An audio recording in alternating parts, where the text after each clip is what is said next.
So, the topic for today's discussion is Introduction to Breeding for Disease Resistance in Farm Animals.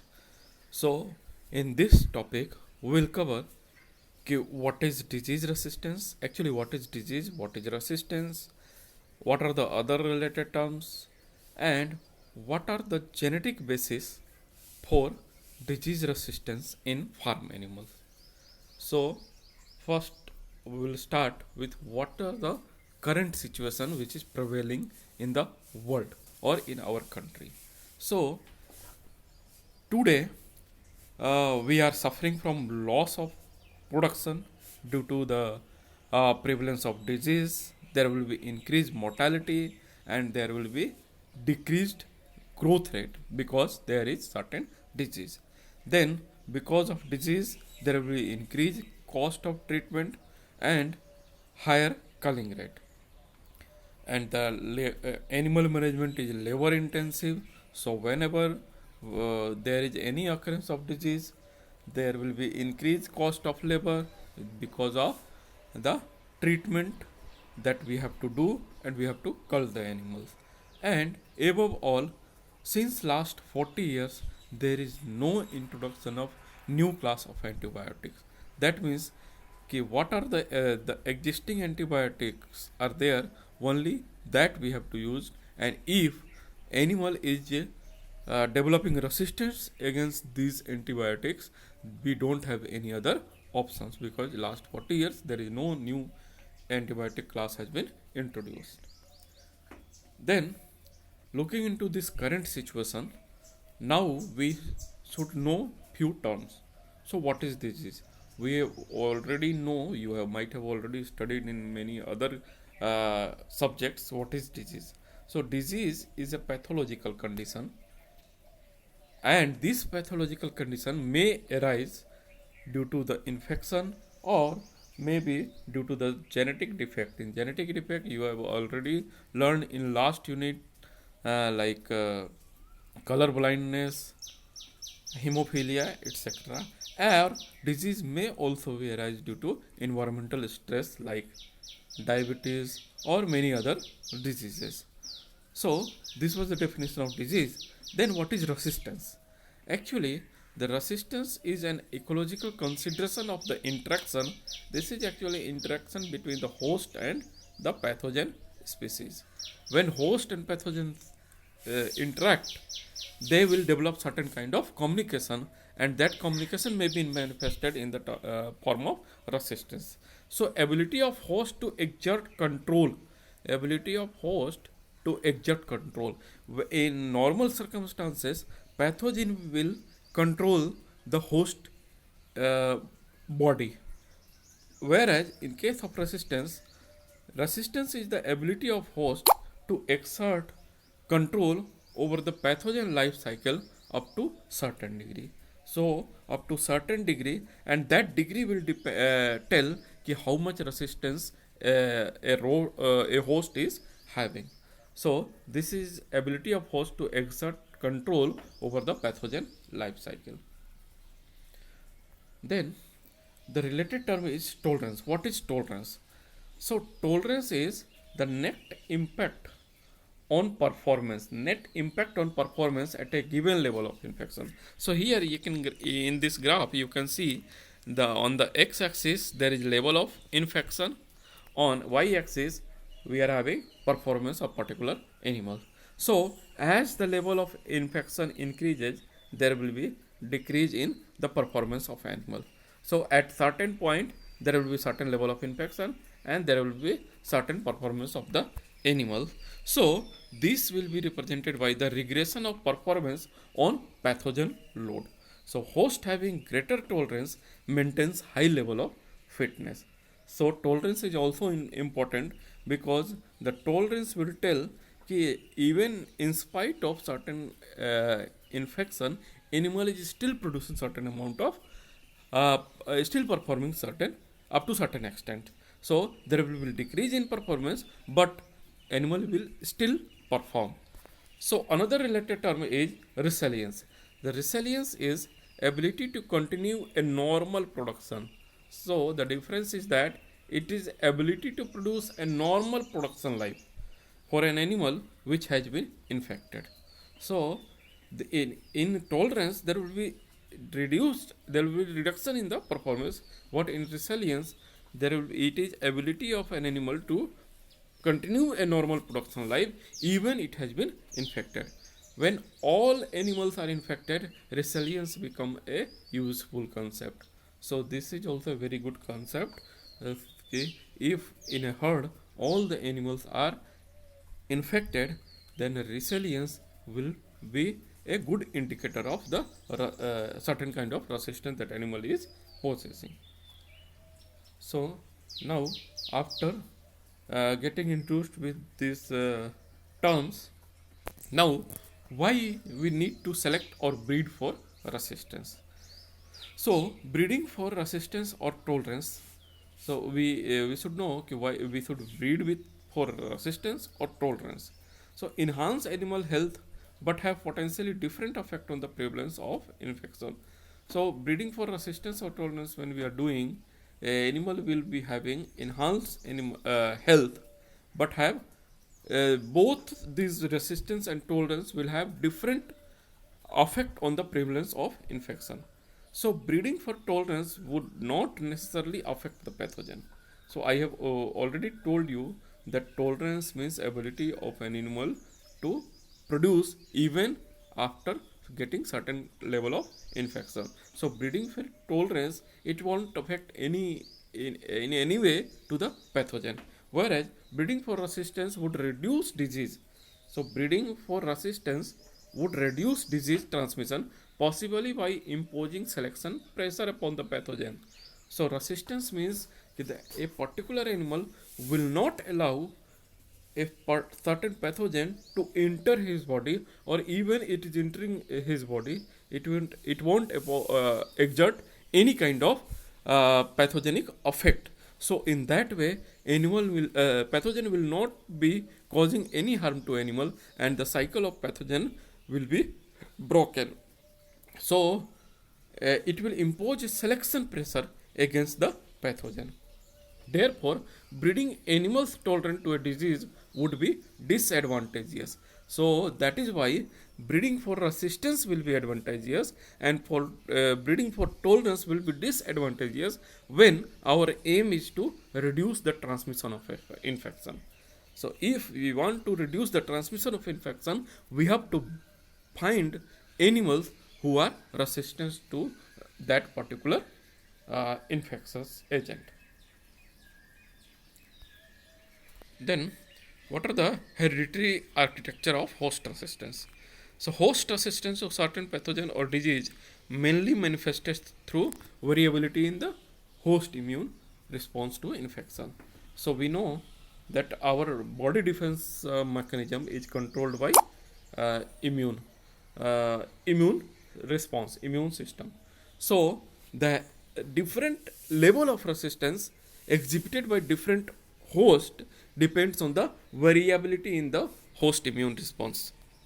Okay, therefore there is possibility to improve genetic resistance to most diseases. However, ascertaining resistance phenotype under field condition is still challenging. That means we can improve the genetic resistance, but the only challenge is that we have to find out, or we have to identify the resistance phenotype. That for that we have to deduce certain mechanism how we will find the, or how we will identify the resistance phenotype. Then why we are focusing on genetic resistance, because genetic resistance is permanent in nature. Once an animal is resistant to a particular disease, lifelong it will be resistance, and even its progeny, predecessors, they will also be resistant to the particular infectious agent. So, but disease resistance is multifactorial or polygenic in nature. So, it is not controlled by only one gene. That is why absolute resistance is rarely seen in any animal, because it is multifactorial origin. there are certain cases where a single gene is also controlling resistance. There you can see the absolute resistance to a particular disease, but in general you will not get animals with absolute resistance. So selection for genetic resistance in conjunction with other disease control measure to reduce the size of challenge or to assist in treating infections, existing infection or infestation. So what will be the appropriate approach? We have to find the resistant animal, and along with that we have to apply the classical method of control of infectious agent or disease. So in case where the genes controlling expression of an affected phenotype has been identified, a reduction of frequency of affected animal can be done through selection or increase the frequency of desirable phenotype in the population. So once you identify that this particular animal is resistant, or it is imposing certain kind of restriction of entry of pathogen, or it is fighting with the pathogen, we would like to increase the frequency of that kind of animal in the herd, and other kind of animals can be culled from the herd. So we indirectly through selection we will increase the frequency of those desirable genotype in the herd. In case where genetic causes has not been identified, culling affected animal and their relatives may be affected. So indirectly what we will do, we will cull the affected animals. That means that those animals that are affected, they certainly do not possess any resistant genotype. So those animals will be discarded. But the success of this method will depend on the disease incidence. So for that you have to wait for disease. Once disease is coming, then only you will identify that, oh, this animal is susceptible to disease, so we will discard these animals.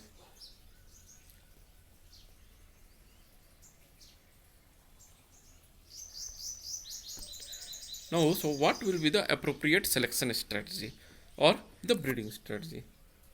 So first one is selective breeding or response. So for selective breeding, when we are selecting for any trait, we need to identify that trait, and for selection, the response of selection is heritability into selection differential. So you need to estimate the heritability of that particular trait. So here also you have to find out the heritability of the trait which is associated with the disease resistance, and also you have to find the variation among the animals. That means ki certain kind of animal, few animals, they might be greatly resistant to a particular disease. Another one may be certain amount of susceptibility will be there in them, and other animals will be infested in another way. So this variation is also necessary, because we know the raw material for selection is variation. So two things are necessary, the heritability of the trait and variation, so that from that variation we can create selection differential, and then selection differential multiplied with heritability will give the response to selection. So for direct selection, individual or family selection is in normal as well as challenge environment is ideal selection strategy for detection of genetic variance. So for direct selection, individual or family selection can be done.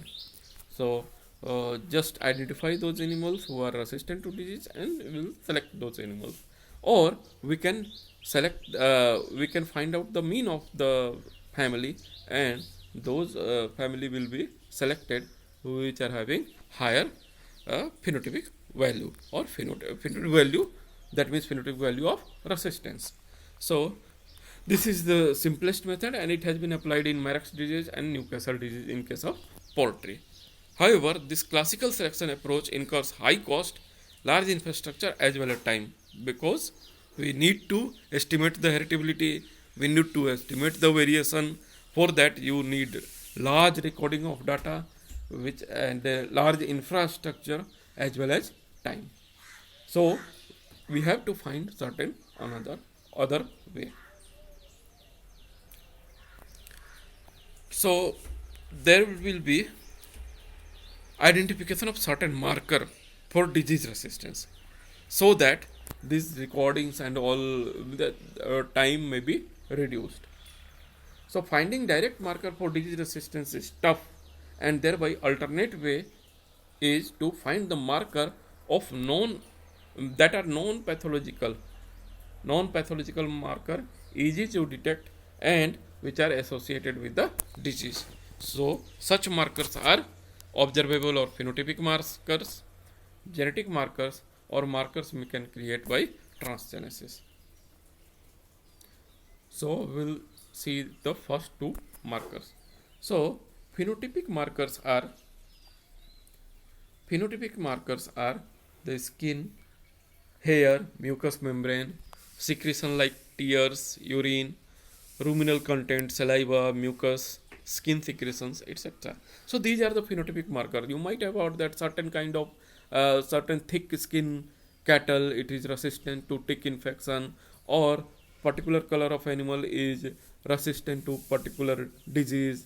This is age old observation by the animal rearer, that for certain kind of phenotype is associated with the resistance to particular disease. So these are all comes under the phenotypic marker. So variation between the host in such secretion may be associated with the certain pathological condition. Other such markers are fecal egg count, tick count on the body, somatic cell count in the milk for mastitis, and immunoglobulin response in case of certain poultry diseases. So these are also a phenotypic marker, but they are not direct phenotypic marker, they are derived. That means कि you need certain scientific skill to get to these phenotypic markers. Then there are many genetic markers also.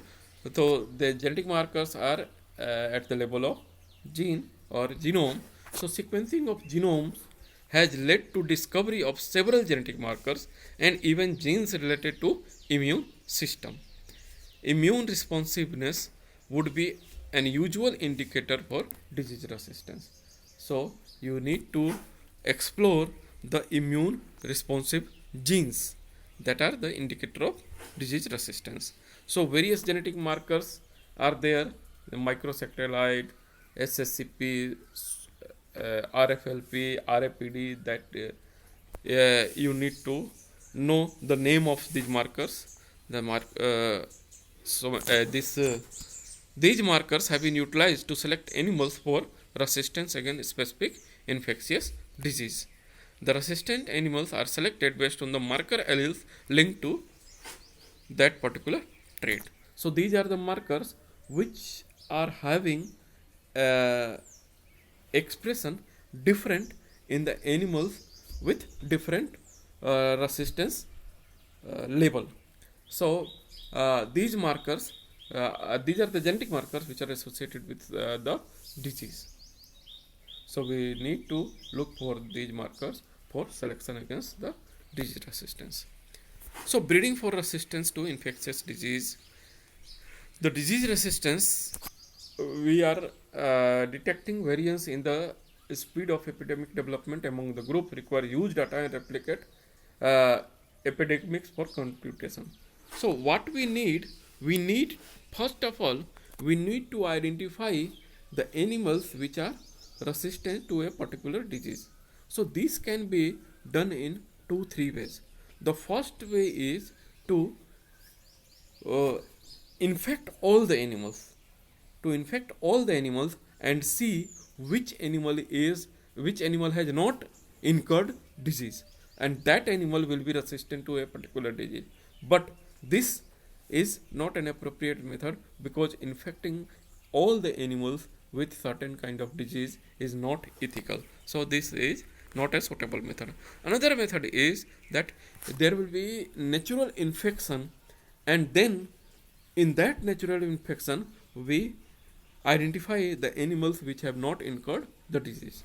This is an appropriate method, but here you have to wait for animal to be infected with that disease. That means you have to pray that disease will come, and then we will identify the animals which are resistant to that particular disease. So this is also means not a suitable method. The another method is to identification of phenotypes which is associated with the disease resistance. So for that we are working. Then measuring of resistance phenotype is costly and difficult, and treatment with antibiotics of choice age choice but carry risk of emergence of resistance phenotype. So these are the way by which we are countering the disease, but there are many problems associated with these factors. So ideal experimental design, what will be the ideal experimental design? So we have to detect the genetic variance in resistance, then we have to identify the associated marker will be the either it is SNP, single nucleotide polymorphism, or the various markers that I have already told you, the SSCP, microsatellite, VNTR, etc. It would be to exploit continuously varying phenotype measured on animals subjected to identical environment and challenged condition. So what we will do, we will form two group of animals. One will be having the means both will be having identical environment, but one will be challenged, another will be not challenged, so that we can identify the animals which are uh, having certain kind of resistance to a particular disease. So, but this require large scale funding and coordinated effort between several partners, and hence are relatively uncommon.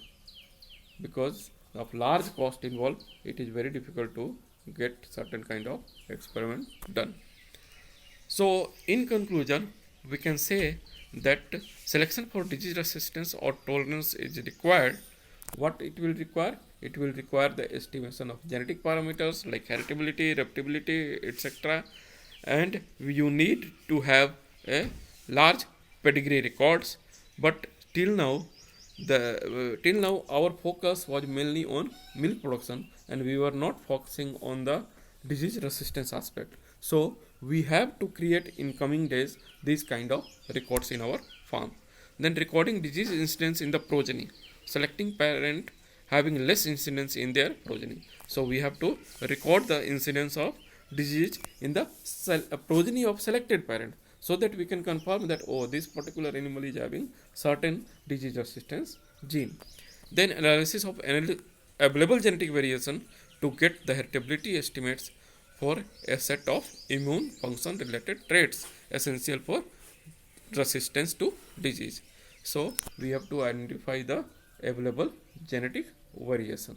So these are the factors by considering which we can go for selection against disease, that means selection for resistance to a particular disease, and this will give you animals which will be permanently able to fight the disease, or they will be permanently resistant to disease. So hopefully it will be clear to you. Thank you.